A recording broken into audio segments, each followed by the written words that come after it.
After being married to the heir of the Smiths for 3 years, he still refused to make it public. It wasn't until I asked for a divorce that his tone was as impatient as ever. "Laura, without me, you're nothing. One day, you'll come back begging like a dog." But later, he was the one groveling. And I was nestled in the arms of that remarkable young master of the Millers, not even sparing him a glance.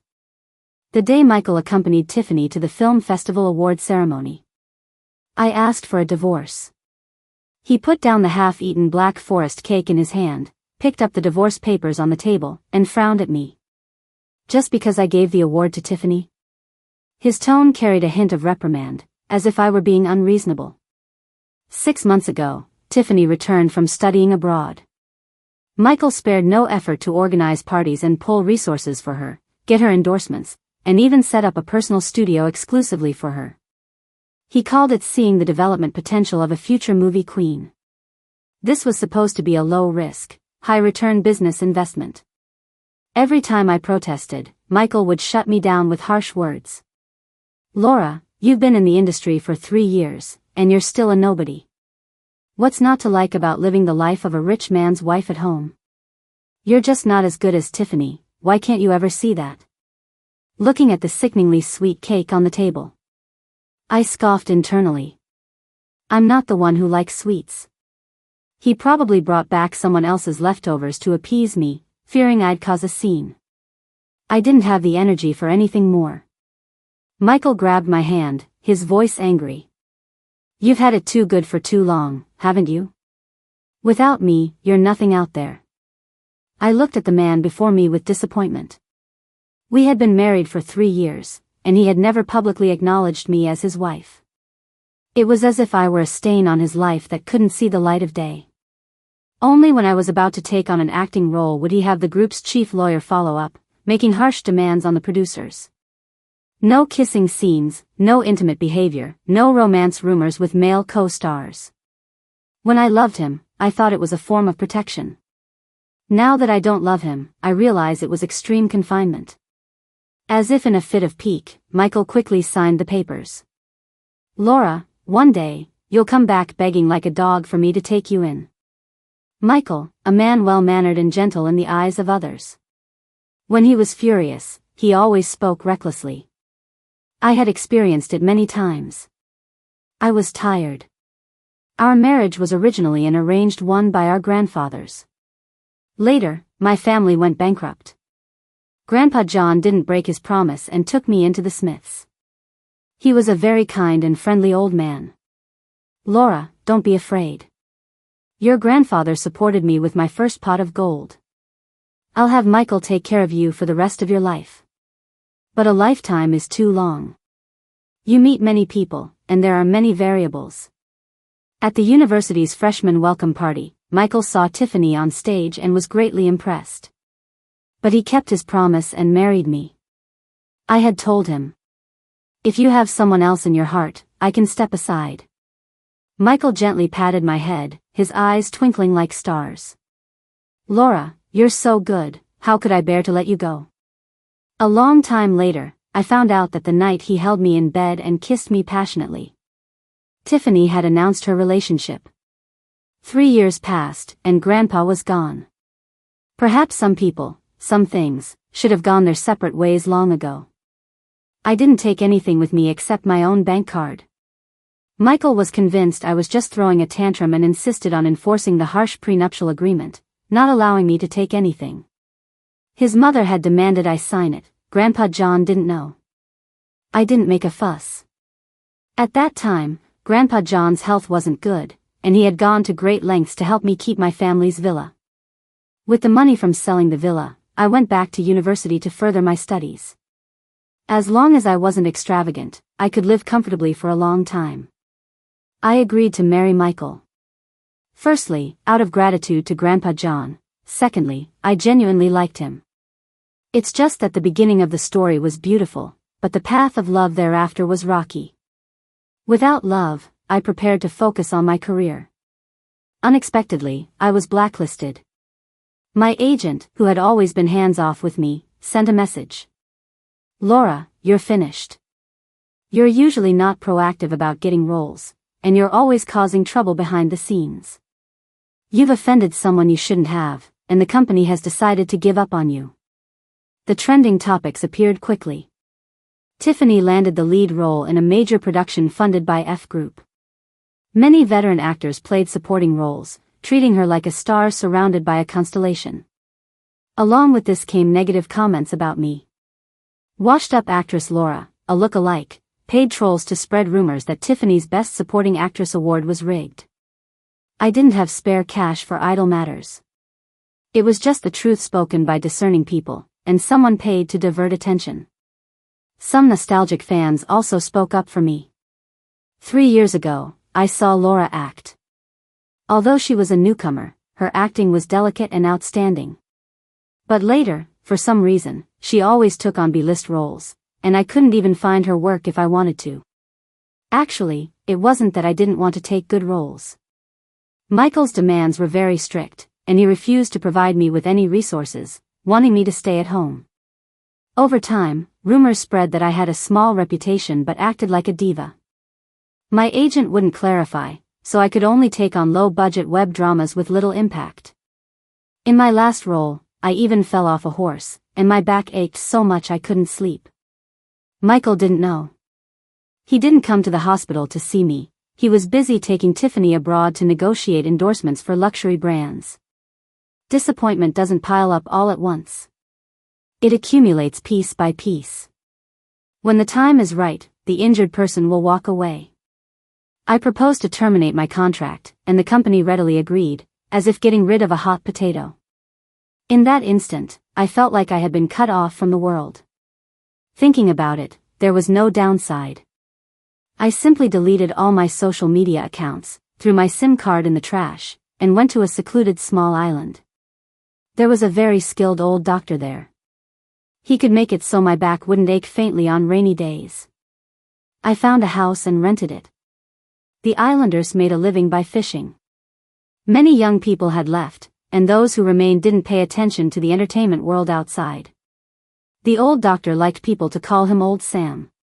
His medical practice was in a quaint and quiet courtyard. The surprising thing was that the innermost room housed a custom-made brown wooden piano. It looked expensive but was out of place with its surroundings. "Old Sam, do you play the piano too?" "Not me, I'm a coward." But he left the island, and I don't know if he'll come back. After the acupuncture treatment, my back felt much better. Opening the piano lid, I started playing a melody I remembered. I had been learning since I was 4, for over a decade. My teacher was a very creative and passionate person. He taught me how to write songs and praised my vocal tone, saying I had a lot of talent. But these skills were shelved after my family went bankrupt and I got married. Settling down in the quiet little fishing village, I finally had the leisure to pick up my old interests. After getting Old Sam's permission, I tinkered on the piano every day. The children who stayed behind loved to squat beside me, listening to me play and write songs. There was a little girl named Melody. She was sick, her hair had all fallen out, and even Old Sam couldn't do anything. Her mother often took her ashore for medical treatment. The other 3 little boys were very loyal and shaved their heads to match hers. I was very touched. I wrote a song about the friendship flowing between the 4 little fish balls. The youthful wind, the seaside waves, the clouds in the sky, and the innocent smiles in each other's eyes, unafraid of death. I learned editing and recording like an explorer. Because Melody said she wanted to leave her best side behind. Even if she wasn't here one day, she wanted her little friends to remember her forever. I registered a new account and named it Cat Who Loves Fish. I really like cats, but Michael never allowed me to have one. Later I found out that Tiffany was allergic to cat fur. After coming to the island, I adopted an orange tabby and often bought small fish from the fishermen to feed it. "Happy, come eat your fish." The little orange cat obediently rubbed against me, letting me stroke its fluffy neck and belly. It was extremely comfortable. After being offline for over 3 months, a lot happened outside. Tiffany accidentally fell off a horse while filming. Michael appeared immediately and sent her abroad for treatment on a private jet. The entire crew stopped work, waiting for her return. It was a huge deal. Even though we were divorced, my heart still ached a little. It wasn't that I couldn't let go. It was the feeling that I had never been truly cherished. A slight sense of unwillingness. But when I saw Melody, who had become as thin as a little rib, everything felt insignificant. In the face of life and death, everything else is trivial. I took a photo of the children's backs as they played and chased the tide, added my singing and playing as audio, and released it as my first work on the new account. At first, there were only a dozen likes. That's normal. I'm not a professional videographer, nor did I pay for traffic. I just used the account as a way to document things. Perhaps because I had been suppressed for too long, my creative desire was a bit strong. Soon, I released my second song, then the third. By the sixth video, my back end was suddenly flooded with messages, and little red dots kept popping up. The comments praised my voice as clean and ethereal, like a sound from heaven. The lyrics, especially, took people back to their childhood. Sometimes they wanted to cry uncontrollably, sometimes they wanted to laugh for no reason. Someone asked if I was the original creator and wanted to buy the copyright. I ignored them. The world of fame and fortune is too complicated. When they like you, they lift you high. When they don't love you anymore, they will personally push you into the abyss. I don't know if Michael was looking for me. But he's a proud person and would probably never lower his arrogant head. By the fourth month, my followers inexplicably surpassed 1 million. More than all my followers combined on various platforms when I was an actress. In the age of traffic is king. Investors are best at seeing what the public likes. Several studios and record companies were chasing me in the DMs, wanting to contact me. Including the new drama Michael invested in. They believed that if one of my songs became their movie's theme song, it would definitely be a huge hit. I suddenly remembered that after we got married, he never praised me. Whether as an actress or a full-time wife, his words were always filled with sarcasm and negativity. Laura, you've been in the business for 3 years, and you have no notable works. You can't compare to Tiffany's talent at all. I turned off my phone and blocked Michael's company account. A young, handsome figure appeared in the courtyard. Miss, you've been using my piano. Shouldn't you pay some rent? The guy was wearing a black mask and a baseball cap, but you could still tell he had great bone structure. He was the owner of that handmade piano, Jackson. I took a deep breath. Sorry, old Sam said I could play at any time, so I didn't hold back. He took off his mask, revealing a face that could only be described as perfect. It wouldn't be an exaggeration to say he was a masterpiece of creation. That old man even joked that I'd never be able to play the piano in my life. I didn't know how to respond. Jackson walked over step by step, so close that even his breath could scorch my ears. My piano was handmade by a famous German craftsman. It was a lot of trouble. He wasn't lying.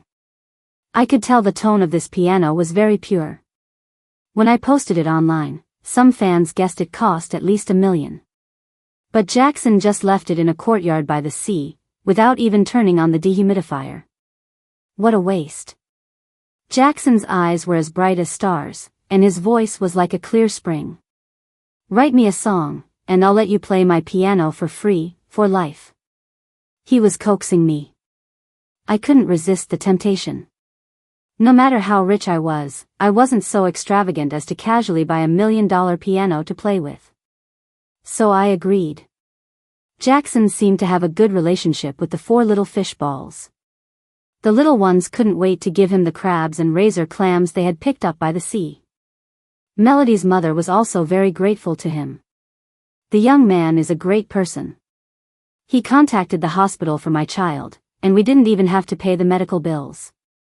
Being rich and willful is one thing. Being rich and generous is true kindness. What kind of song do you want me to write for you? Something that makes me want to play. Great, playing abstract games with me. Jackson watched me find melodies on the piano every day. He did nothing. To be precise, he couldn't do anything. Old Sam was sticking needles into his arm. densely packed. Like a torrential rain of pear blossoms. Why didn't you come back 2 months later? By then, even if you wanted to play, it would be useless. I turned to look at the old man and the young man. Jackson smiled nonchalantly. With a touch of youthful recklessness. After spending more time together, I learned that he had studied under a famous piano master abroad. He originally wanted to become a piano master too. But he had a family fortune waiting for him to inherit. After arguing with his father, Jackson drove away from the villa. His older brother, worried he was too emotional, chased after him in the car. Who knew they would get into a car accident? His brother, in order to protect him, was hit and became a vegetable. Jackson's hand was crippled, and he would probably never be able to play the piano again. His father, heartbroken by his eldest son's accident, almost had a heart attack and was sent to the ICU. From then on, Jackson settled down and took over the family business. But he inherently disliked business, and the guilt and the treacherous business world pushed him into moderate depression. He didn't even dare to touch the piano. His whole aura was bleak and gloomy. Jackson's father softened. He found the very capable old Sam to see if he could heal his hand. Jackson stayed on the small island for a while, but then, unable to let go of his brother and the family business, he ran back. Then why did you come back? I saw the video you shot and wanted to come back and revisit my dream. You seem to have brought it back to life. Jackson looked meaningfully at the piano. Yes. When I first saw it, it seemed abandoned by its owner, covered in a thin layer of dust, and the keys were out of tune. I sprinkled a layer of chili powder on the grilled C base and handed it to Jackson. What about the family business? My dad is still going strong. After he was discharged from the hospital, he allowed me to play around for a few more years. It's great to have family supporting you from behind. What about you? So young and beautiful, why are you stuck on this obscure little island? At this moment, I was very sure. This guy paid absolutely no attention to entertainment news. But it was more likely because I was too unknown in the past. Embarrassing. Being with Jackson was very relaxing. He was very good at discovering other people's shining points. A pause in a melody, a line in the lyrics about a seagull at sunset, or even a charcoal grilled garlic oyster under the stars, could make him praise me endlessly. Ever since I was little, no matter what I did, my older brother was always the first to applaud. A child surrounded by love, even after being hurt, has a very soft heart. I never expected Michael to be so persistent. His employee created a new account and sent me a message. Hello, our boss really likes your songs. He thinks your voice sounds a lot like an old acquaintance. Name your price, even 5% above market value is fine. Looking at the message, Michael's words flashed through my mind. At that time, I was playing English songs at home and couldn't help but hum along. He came back from the recording studio, having personally supervised the ending theme song for Tiffany's TV series. Stop singing, it's like an ugly woman imitating a beauty. Just be a good wealthy wife and don't show your face outside. Michael only treated me as his private property. Everything I said and did had to be according to his wishes. Thinking about the marital assets that were withheld from me, and then thinking about how Michael spent a lot of money on Tiffany. I ignored the rambling message and blocked Michael's person again. I also posted a new video. It was a song I wrote for Jackson, about prayer and longing. The intro had a certain ethereal, summoning feeling. I knew he really hoped his brother could wake up. Old Sam had some real skills. Jackson's hand recovered 70 to 80%. The closer to home, the more apprehensive. When he played his beloved piano again, his well-defined fingers trembled slightly. As soon as I opened my mouth, purple lightning flashed across the storm-swept sea, surging and majestic, the monstrous waves seeming to engulf heaven and earth. Jackson immersed himself in the melody of the storm. The understated black and white keys transformed into uncontrollable emotions at his fingertips. I sang until the lyrics and melody welcomed the dawn. The sea, which had roared all night, returned to calm, and a plump red sun emerged on the horizon. I opened my eyes and met his. A jolt like an electric shock. As if the gears of fate had begun to turn, the waves and wind were plucking at someone's heartstrings.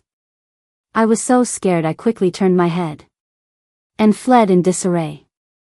The video exploded. The number of likes actually exceeded 10 million. Some fans recognized Jackson's piano. If I'm not mistaken, the piano in the video was custom made by a German craftsman for Marcus, the beloved disciple of the piano master. It's one of a kind in the world, worth $1 million. Before the car accident, Jackson also had a good reputation abroad. With multiple buffs stacked, the fans' curiosity about me reached its peak. I really want to know who the blogger is. The songs are well written, the lyrics are well sung, and there's an international first-class pianist accompanying. What's her background? This CP is perfect, let me call them a divine duo. If they went on a music variety show together, they would absolutely crush all the other singers. Some people also called for a top agent to sign me quickly, saying I might be the next superstar. The funny thing is, my former agency also came to join the fun. Their eager and humble attitude was a world apart from before. I blocked them with a backhand. My motto is, yesterday you ignored me, today I'm out of your league. Of course, some people said I had a team behind me and would definitely start selling products soon. Michael, having been rejected by me repeatedly, probably became angry out of embarrassment and also hired trolls to stir up trouble. Saying I wrote songs too quickly, it must be plagiarism. Fortunately, most people's eyes are sharp. Can't the blogger just be a genius? Her songs have a very personal style. I consider myself to have listened to everything online, and I rarely find singers of the same type. More and more fans supported me. I seemed to no longer need to fight alone. Even though I was being slandered, I was still in a situation where I couldn't fight back. They spontaneously helped me roast the trolls in the comments section. Some were so outrageous that even their accounts were reported and taken down. However, I still didn't reply to anyone. I lived a quiet and carefree life in the small fishing village. Jackson also enjoyed this leisure. He wasn't haggling with old Sam every day to see if he could get fewer needles. Instead, he would drag me along to visit Melody and her good friends, taking turns eating fried little fish from each family and drinking fresh, delicious scallion fish head soup. Happy wagged its tail and followed behind. The warm summer sea breeze blew through our hair. Nearing dusk, Jackson grabbed my hand. It's hot, want to go play in the sea? No, my swimming skills aren't very good. I'll teach you. He took off his t-shirt, revealing strong, powerful muscles that looked very elastic. I was wearing a cool white camisole, and he pulled me to the seaside. We played around. In no time, my whole body was wet, my clothes nearly transparent, revealing my graceful curves. Fortunately, there weren't many people at the beach. Jackson's gaze uncomfortably shifted to the sky. The crescent moon was out. His breathing was a little rapid. I wasn't thoughtful enough. Want to wear mine? It's soaking wet, how can I wear it? I'll carry you back. No, what about your arm? Jackson had to withdraw the hand that had just touched my arm. The heat dissipated. But the youthful innocence made one inexplicably playful. I worked so hard writing songs for you, you can carry me back. He was slightly stunned. I immediately regretted it. The tall young man in front of me moved quickly, hoisting me onto his shoulders in one swift motion. He wasn't wearing a shirt, his hair smelled of seawater, and the muscles on his shoulders and back were very firm, almost pressing against my skin. So hot. It made one's mind wander. But before we reached the small courtyard, a man in a suit stood under the dim yellow light. He looked a lot like Michael. What was he doing here? It must be my eyes playing tricks on me. I rubbed my eyes, still on Jackson's shoulders. Laura, well done. Don't you know you have a husband? It really was Michael. He had finally tracked me down. Seeing me perched on another man's shoulder, Michael gritted his teeth in anger. My mind went blank for a few seconds. Then I finally reacted. Michael, we're divorced. He looked like he hadn't slept well for days, his eyes were haggard, and his voice was hoarse. Stop fooling around, come back with me. Let's just pretend the divorce never happened. I didn't move, just lowered my head slightly and stared into his eyes. I'm not fooling around. The divorce is real, it's legally binding in black and white, and I will never go back with you. Michael stared at me intently, as if this was the first time he had ever truly seen me. The obedient, rarely argumentative Laura from his memory, the one who waited at home no matter how much he doted on Tiffany, had never existed. My patience is limited, can you stop acting up? If you mind me personally taking care of Tiffany, I can hand her over to a professional manager. But I've known her for a long time. If there was anything between us, you wouldn't be Michael's wife. So, he always knew what I cared about, he just did it on purpose. Jackson chuckled, breaking the awkward silence. Some people really like to knowingly offend, huh? Do you think it's fun to have two women fight over you? Laura, my brother told me that when you love someone, the scales will never tip towards someone else. Do you understand? I understand. Like Jackson's brother, when disaster struck, he didn't even think of himself, only the person he cared about. It was an instinctive, moth to a flame kind of devotion. But I had never felt that from Michael. Michael's favorite game was to break a bird's wings and then ask it why it couldn't fly. Michael finally couldn't bear it anymore and pulled me off Jackson. Seeing my soaked appearance, he angrily pinned me against the moss-covered wall. Laura, after your family went bankrupt, you ate and lived off the Smiths. You want to leave without even having a child? My brain shut down for a few seconds. A very absurd thought flashed through my mind. Michael, you only see me as a baby-making machine? His voice was unhurried. You married me. Isn't it your job to bear my children? Grandpa even praised you for being virtuous and gentle. You ran away from home over such a small thing. Hurry up and come back with me. I dug my nails into my palm and said through gritted teeth. First, although my family went bankrupt, I had money after selling the villa. I barely spent any of yours. Second, Grandpa John said my grandfather gave him his first pot of gold for his business and never paid it back. Considering inflation and investment returns, that's worth half of the Smiths' fortune. Third, my body is my own.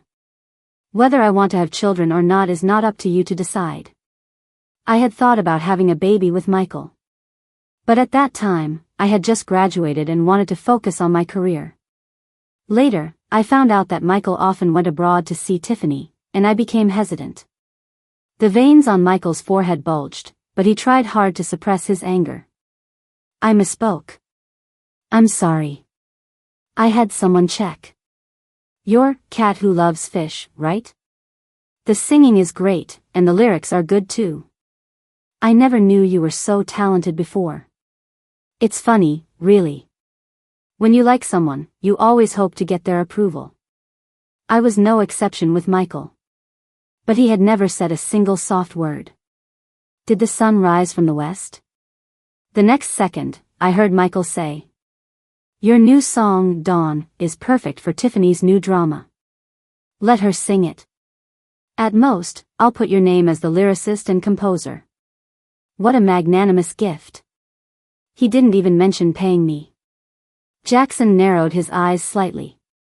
Dude, how much are you planning to pay for Laura's song? Michael stared at me for a long while, then tugged at the corner of his mouth with some helplessness. Between husband and wife, talking about money hurts feelings. What nerve. When we divorced, he didn't let me take a penny. After the divorce, he wanted a piece of my pie. Fortunately, at this moment, my heart could no longer be hurt by Michael. He was just an insignificant person. Just a bit thick-skinned. It doesn't matter, I can kick him out. Seeing me leave without looking back, Michael chased after me and grabbed my slightly cold fingertips. Stop messing around, come back with me. Sign the copyright contract for the song, and the position of Mrs. Pay is still yours. Jackson's gaze shifted over, filled with thick mockery. Smack. I slapped Michael hard across the face. His eyes were filled with disbelief. All along, in front of Michael and his mother, I had been gentle, respectful, and understanding. If I showed even a little temper, I would immediately restrain myself if I sensed they were unhappy. I admit, family bankruptcy does affect a person. Afraid of offending others, of losing more. Now, the barefoot are not afraid of those who wear shoes. I have nothing to fear. Michael sneered. You think you're all that just because you got famous overnight? I told you, one day you'll come crawling back to me like a dog. My anger could no longer be suppressed. Michael. I am a whole person, not your possession, to be summoned and dismissed at your whim. After we got married, you mama's boy only listened to your mother. The card you gave me was taken back the next day. She said she was afraid I'd spend recklessly and would keep it for me. I even had to sign IOUs to wear jewelry out. If you can't afford a luxurious life, then don't pretend to be from a wealthy family. Other than a few meals, I don't owe you anything. But if you're going to be petty, I don't mind using Grandpa John's IOU to chase you for the debt. Perhaps the cash equivalent isn't much. But Grandpa John would definitely lose face and wouldn't rest in peace underground. The Smiths would also be branded as heartless and ungrateful, mistreating the descendants of their benefactor. Michael was stunned. He left in disgrace. The more I thought about it, the angrier I got. I wasn't going to let Michael bully me repeatedly without fighting back. Isn't he just strutting around in front of me because he has some dirty money? In my account back end, I found a company called Frosty Plum Pictures. It was Michael's rival, powerful and considered an industry leader. I sold all 10 of my created songs to them in one go. But they had one condition. MS. Nan, we hope you will sing the songs yourself. We will do a great job with all aspects of marketing, assign you the best agent, and provide top-tier resources. Faced with such a grand opportunity, I hesitated. But Jackson stood behind me and told me seriously. Laura, don't be afraid. You must stand in the world you love and shine brightly. So, I told them frankly. Before, I was an 18th tier nobody in the entertainment industry, slandered and cursed until I quit. Don't worry, as long as you agree, leave the rest to us. The agent at the new company found reliable information. Previously, 3 or 4 excellent scripts had specifically requested me for auditions. Michael intercepted them, intending to give them to Tiffany. Unfortunately, there are many investors in the entertainment industry, and many people want a piece of the pie. He couldn't control everything. It doesn't matter. Not getting resources doesn't mean he can't destroy me. Tiffany was afraid of being outshone by me. She whined and begged Michael to release gossip, implying that I had a tainted past, that my parents were suspected of being involved in a crime before their deaths, and that I might become a liability in the future. This way, he could also keep me confined at home, behaving myself as Mrs. Pay. At that time, I was a newcomer, and investors had so many choices, there was no need to hang themselves on one tree. Over time, no good scripts came looking for me anymore. What I got were the ones nobody else wanted. Business resources were even worse. By the way, even your agency has close ties with Michael. I stood there stunned, unable to react for a long time. Jackson enveloped my cold hands, slowly transferring his body heat to me. But I still couldn't stop trembling. The truth was too ugly. No wonder I was always lukewarm, no wonder no matter how the negative rumors flew, my former agency didn't care at all. It turned out that everything was orchestrated by Michael. He saw me as a bird in a cage, wanting to keep me captive forever. But due to Grandpa John's will before he died, he had to put on a show and support me in pursuing my dreams. My new agent, MS. Rainbow, also played me a recording. Michael's mother let it slip while playing mahjong. After the Nan family went bankrupt, I never liked this daughter-in-law. It's just that no one dared to disobey the old man's orders. My son is clueless, he likes that girl. But Tiffany's brother has mental illness, marrying her would definitely affect future generations. Originally, I thought Laura had good genes. We'd have her bear a child, then get rid of her and let Michael marry another noble lady. Who knew the daughter of a fallen family would have such a temper? Luckily, I was smart and made her sign a prenuptial agreement, so she ended up leaving empty-handed. The mother and son were equally black-hearted. I couldn't help but bend over and dry heave. Jackson bent down to wipe away my tears and held me in his arms. Those who bullied you, I will make them taste the bitter consequences. MS. Rainbow was swift and decisive. She hired the best music production team, styling team, and publicity team, quickly compiling my songs into an album. I finally tasted the feeling of instant fame. Variety show invitations poured in, and good scripts flew at me like snowflakes. But I didn't accept any. I wholeheartedly prepared for my solo concert. Someone recognized me as Laura, the washed-up celebrity who had been cursed into deleting all her accounts. No way, is quitting the industry and getting a makeover a trend these days? What other surprises does this chick have that I don't know about? Her songs have become my sleep companions, curing my 10-year insomnia. The haters returned. Has everyone forgotten? She was scolded before for slandering Tiffany's award as rigged. Quitting the industry doesn't just prove a guilty conscience, right? I heard Tiffany is dating the CEO of Pay Group. Laura was consumed by jealousy and paid reporters to sling mud. The new company's legal team immediately collected evidence, preparing to round up all the trolls. But in less than 3 minutes, Michael posted on social media, showing our marriage certificate.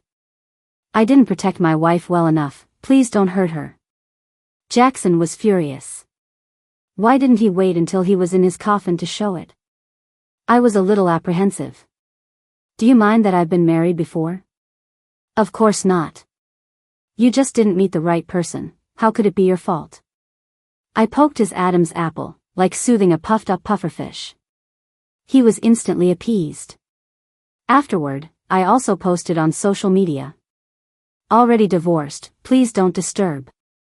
The comments section, sorted by timeline, revealed that I had been married to Michael for 3 years, and he had been bankrolling Tiffany for 3 years. Oh my God, is this guy blind or has his brain gone bad? If he had promoted Laura, she would have been famous long ago. Why is he hung up on a dead tree? Exactly. I said long ago that someone was aggressively promoting Tiffany. There were so many paid commenters, they could circle the earth hand in hand. Now it's confirmed. The divorce scandal was easily resolved. Who was right and who was wrong was clear at a glance. I stood in the city's largest stadium, kicking off the first concert of my life. Conquering the entire audience with my voice and talent. They shouted my name loudly, word by word, singing along with me passionately. In the corner of my eye, I caught a glimpse of Michael in the most prominent seat in the front row, following my every move with a complicated, indescribable gaze. I almost rolled my eyes publicly. Only by remembering that there were cameras everywhere on stage did I manage to suppress my disgust. The climax of the concert was when Jackson appeared slowly from the rising platform with his piano. He was very famous in the music circle. But he had been too low-key before, refusing all interviews. After my video was unexpectedly discovered, the image of a rich, handsome young piano master won him even more frantic screams. Jackson's fingertips flew, his gaze consistently fixed on me. Like cherry blossoms falling in March, like waves chasing the snow. We cooperated with great tacit, bringing the concert to a perfect close. Afterward, Michael used his money to block me backstage. Laura, I never realized you could be so breathtakingly beautiful. His gaze was so intense that my eyes stung. The kind of pain that makes you sick. My attitude was wrong in the past. I thought that after the Nan family went bankrupt, you could only depend on me to survive. I never thought that even without the Smiths, you would still shine so brightly. As long as you come back, I will pour all my resources into you, and we will become the most perfect couple in the world. I looked down at him, the emotions I had suppressed for so long finally having a chance to be released. Another loud slap. More than twice as heavy as the last time. Michael was caught off guard, and his right cheek quickly turned red and swollen. He grabbed my wrist and suppressed his anger. Laura, I know I was wrong in the past. But you've hit me and yelled at me. Can you stop making a scene? These days, without you by my side, I've finally seen my own heart. Even saints make mistakes. You can't not give me a chance to correct them.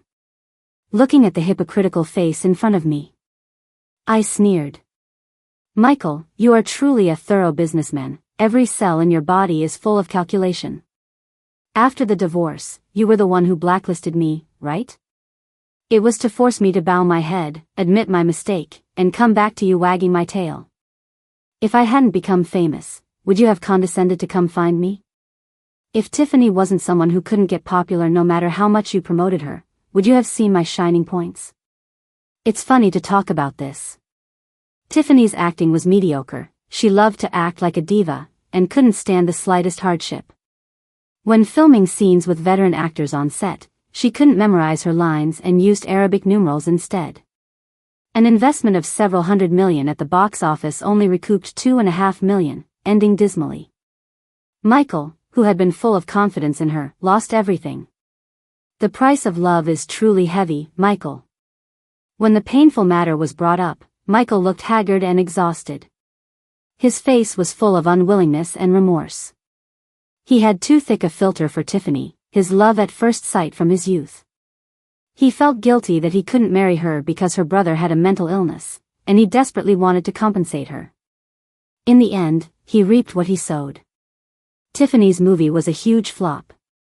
To divert attention, she used my old, fabricated negative press as a shield. To protect her, Michael adopted a tacit attitude. I was no longer a naive little bunny.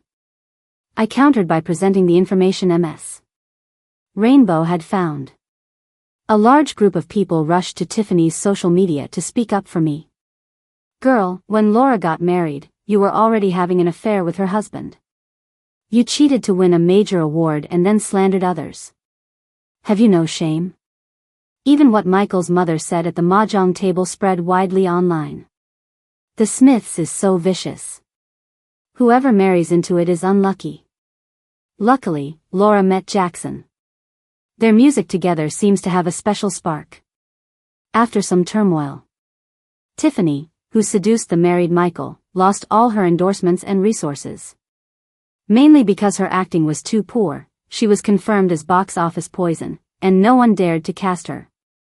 Michael's mother was also despised by people in her social circle, and her desire for her son to remarry a socialite became a complete joke. I felt it wasn't enough. I compiled the prenuptial agreement that the pay mother and son had coerced me into signing, as well as the matter of Grandpa John receiving help from my grandfather. Public opinion completely sided with me. If the Smiths doesn't want to repay their kindness, they can just say so. Why bother seeking a good reputation while mistreating the benefactor's descendants? Be careful when doing business with such a black-hearted family, lest the Smiths resort to petty tricks under the overpass. Jackson was even more blunt. Taking advantage of the sharp drop in the Smith stock price, he launched an attack on them. After several rounds of struggle, Michael was severely weakened. Coupled with the losses from investing in Tiffany over the years, the company couldn't hold on and went bankrupt. The day the Smiths' villa was repossessed by the bank. When Michael stood at the door of my new home, he was unshaven and his eyes were bloodshot. Laura, for the sake of Grandpa saving your family's house before, can you help me this one time? No. Jackson walked out wearing a white bath towel, water droplets still clinging to his 8-pack abs. Your grandfather never repaid the money he owed Laura's grandfather, and in the end, he only used his connections to save the villa. Laura's development was delayed by you for several years, missing her career's golden period. No amount of money can make up for that. Michael looked at me, stunned. But he found that my eyes were filled with disdain and disgust. Laura, please, don't look at me like I'm a stray dog. My heart hurts so much. I couldn't be bothered to say more and pushed him out the door.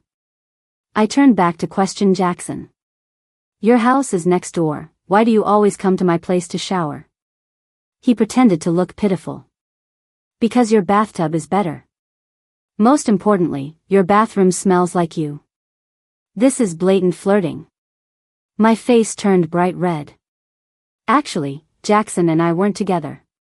My marriage with Michael was so terrible that it made me a little afraid of falling in love again and getting hurt.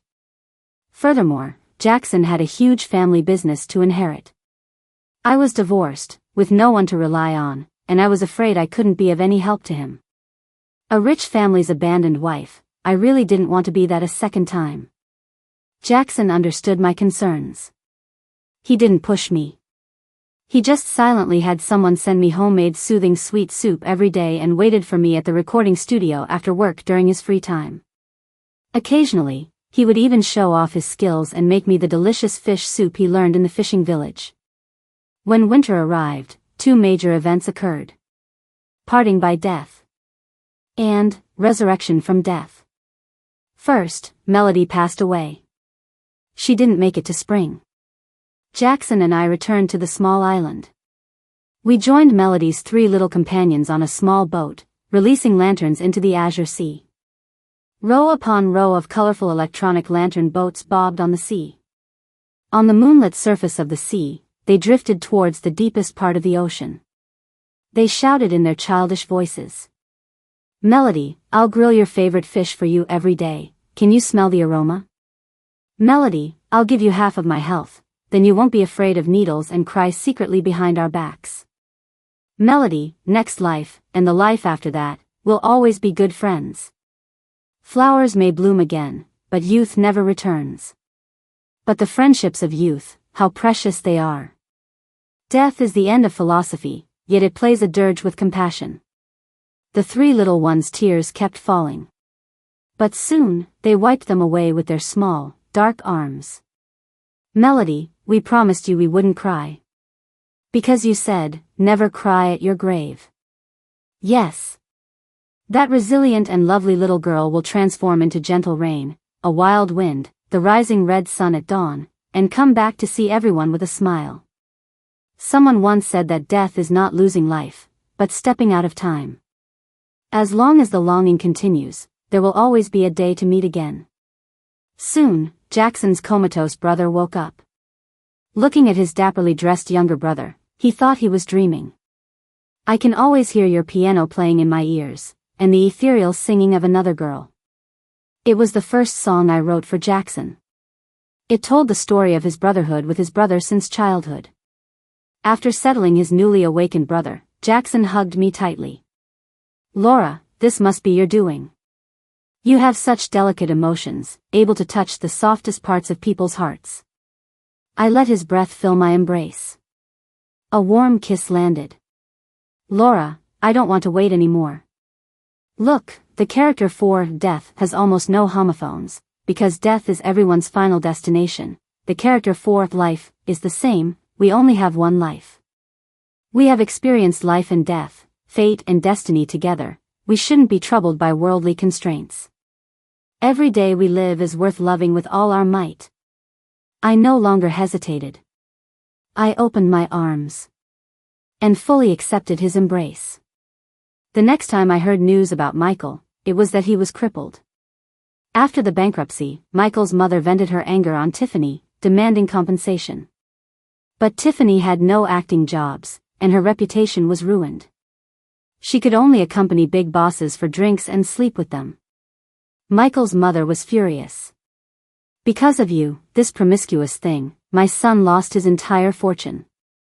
She hired people to throw acid on Tiffany, disfiguring most of her face, so she could no longer be a star. Tiffany lost control and, regardless of the consequences, drove her car towards Michael and his mother, who were busy running around trying to get help. Michael's mother died on the spot, and Michael lost a leg. Tiffany was apprehended and sent to work on a sewing machine. When I learned this news, Jackson was preparing a grand wedding for me. I had no time to care about other people's misfortunes. I wholeheartedly entertained old Sam, the 3 little ones, and our friends from the fishing village. Jackson's older brother recovered well. After taking over the family business, he worked with his younger brother to do a lot of infrastructure development for the small island, vigorously developing tourism and fisheries. I also wrote many songs for the island. Happy became the coolest cat on the whole island. Many people came to take pictures with it. The remote island's economy developed. Many people returned to their hometowns, and children no longer had to be left behind. Melody's mother had a new daughter, who became the new favorite little sister of the three little ones. They said, "It must be Melody who couldn't bear to leave everyone and came back." Looking at the little sister's smile, she had the exact same dimples as Melody. At this moment, I fervently hoped that reincarnation and the afterlife truly existed. Jackson and I were of one mind. How could he not know my thoughts? He held my hand tightly, standing under a sky full of falling flowers, gazing deeply at me. "Meeting you was a blessing, being with you is forever. I will always, always be with you in love."